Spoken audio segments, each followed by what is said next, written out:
Welcome to my YouTube channel. आज हम संस्कृत में विभक्ति तथा कारक पढ़ेंगे। संस्कृत में संबोधन सहित 8 विभक्तियाँ होती है। उनके नाम और चिन्ह ये है।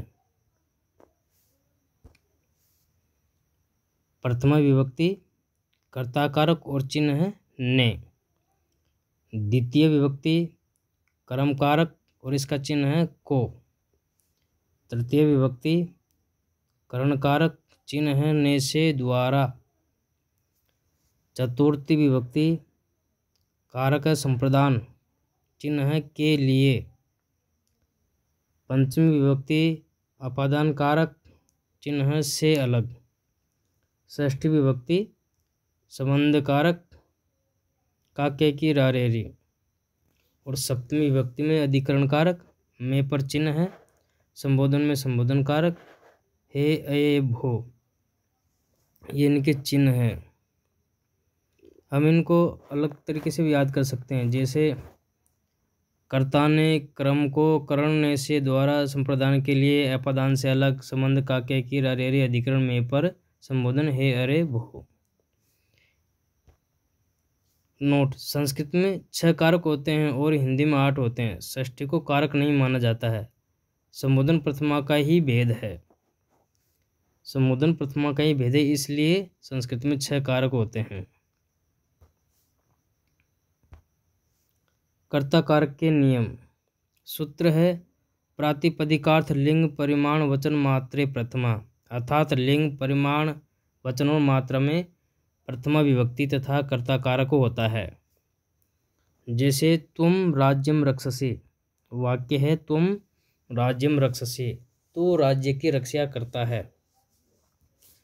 यहाँ पर तुम युष्मत शब्द का प्रथमा विभक्ति एक वचन है, जो यहाँ पर करता है। राज्यम कर्म और रक्षसी धातु अर्थात क्रिया है, तो यहाँ पर तुम क्या हो गया, कर्ता अर्थात यहाँ पर प्रथमा विभक्ति है।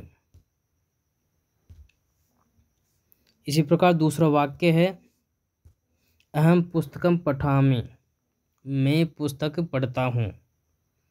यहाँ पर अहम अस्मत् शब्द का प्रथमा विभक्ति एक वचन है।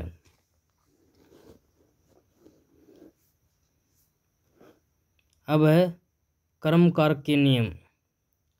पहला सूत्र है कर्तुरीप्सितमं कर्म, अर्थात कर्ता जिसको बहुत चाहता है उसे कर्म कहते हैं।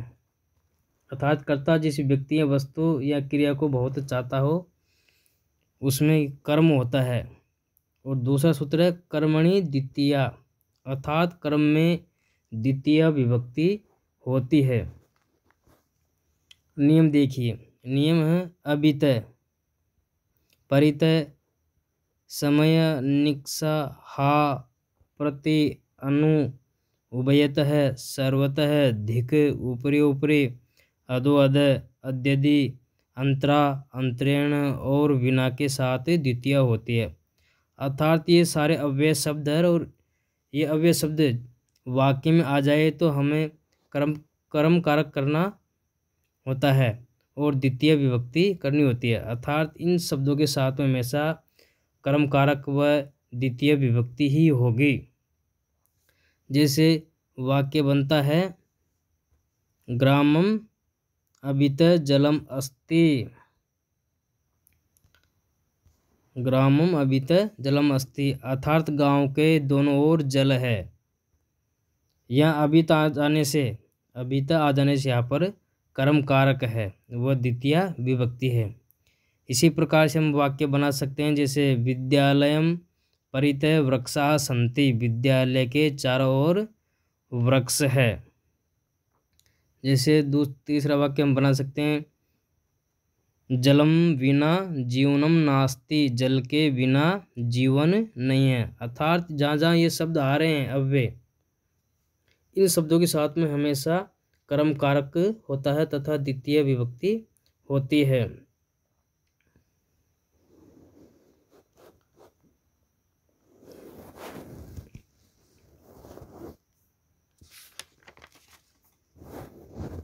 जैसे यहाँ पर है अंतरा अंतरेण, अर्थात वाक्य बनेगा गंगा यमुनाम च अंतरा प्रयागः अस्ति, गंगा और यमुना के बीच में प्रयाग है।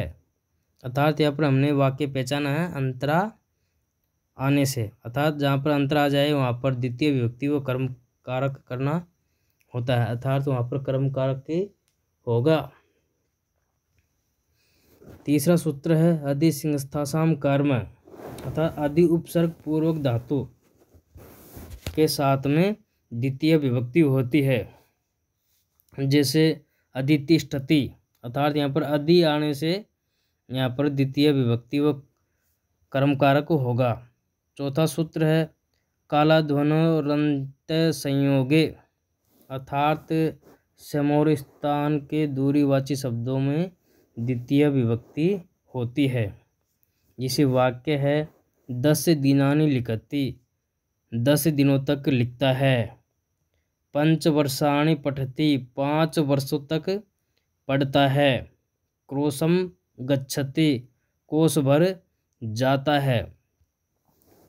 अर्थात जहाँ पर समय और दूरवाचक शब्द आए तो हम कर्म कारक व द्वितीय विभक्ति करेंगे।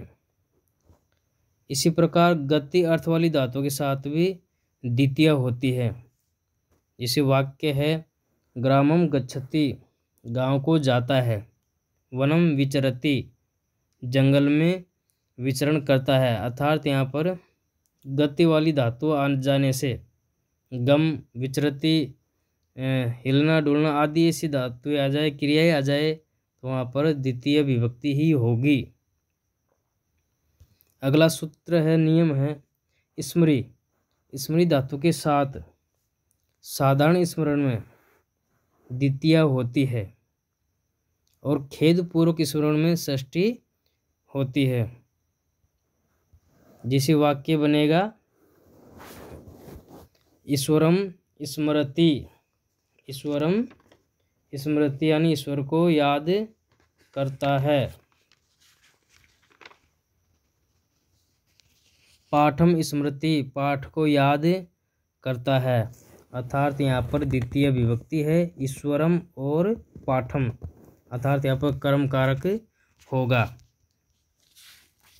ये धातुएं द्विकर्मक है, इनके साथ 2 कर्म होते हैं।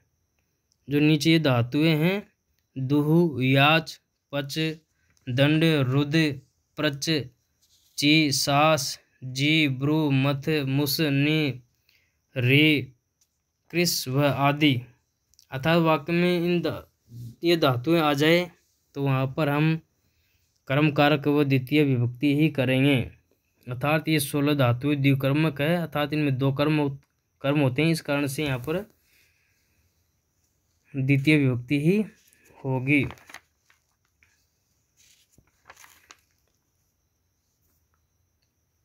जैसे यहाँ पर वाक्य बनता है नगरम अजाम नेष्यति, नगर को बकरी ले जाता है। अर्थात नी धातु से बन गया नेष्यति। जैसे एक और वाक्य बनाए जैसे नृपम वसुधाम याचते, राजा पृथ्वी मांगता है। अर्थात मांगने के योग में द्वितीय विभक्ति तथा कर्म कारक होगा। अर्थात 16 ये धातु है द्विकर्मक वाले, अर्थात जिनमें 2 कर्म हैं। इन धातुओं के साथ में हमेशा कर्म कारक होता है तथा द्वितीय विभक्ति होती है। यदि मेरा आज ये टॉपिक समझ में आया हो तो मेरे YouTube चैनल को लाइक व सब्सक्राइब कीजिए। थैंक यू, धन्यवाद।